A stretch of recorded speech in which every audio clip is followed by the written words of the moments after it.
মার্সিডিজের সঙ্গে সম্পর্কটা এক যুগেরও বেশি সময়ের। দীর্ঘ এই পথে কত কিছু জমা পড়েছে স্মৃতিপটে। তবে সেসব ভুলে নতুন লাল সঙ্গীর সঙ্গে যাত্রা শুরু করতে যাচ্ছেন 7 বারের বিশ্ব চ্যাম্পিয়ন লুইস হ্যামিল্টন।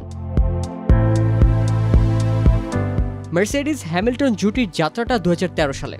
সেখান থেকে শুরু এক স্বর্ণালী অধ্যায়ের।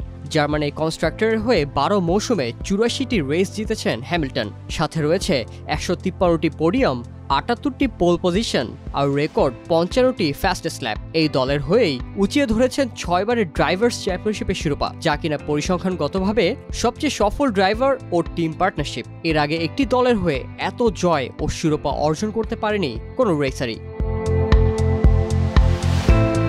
আর মাত্র দুদিন পর 8 ডিসেম্বর আবুধাবি গ্র্যান্ড প্রির মাধ্যমে পর্দা নামতে যাচ্ছে ফর্মুলা 1-এর 2024 মৌসুমের। সেই সঙ্গে পর্দা নামছে হ্যামিল্টনের মার্সিডিজ ক্যারিয়ারও।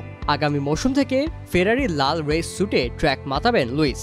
নতুন সঙ্গী তাকে কতটুকু সাফল্য দেবে তা নিয়ে ভক্তদের মধ্যে রয়েছে আলোচনা। মার্সিডিজের সঙ্গে তার সম্পর্ক ভঙ্গ নিয়ে আফসোস করতে দেখা গেছে অনেককেই।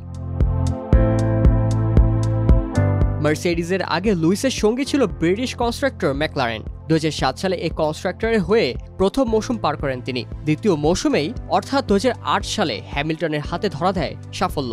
চ্যাম্পিয়নশিপ শিরোপা জিতে নেন সময়ের অন্যতম সেরা রেসার। 16 বারের কনস্ট্রাক্টর জয়ী ফেরারি শেষবার চ্যাম্পিয়নশিপ জিতেছিল 2008 সালে। হ্যামিল্টনকে ঘরে তুলে তারা কাটাতে চায় দীর্ঘদিনের খরা। আর 2020 সালের পর চ্যাম্পিয়নশিপ জিততে পারেনি হ্যামিল্টনও। 2-2 মিলে গেলে ফর্মুলা 1-এর ইতিহাসে তৈরি হবে নতুন এক মাইলফলক।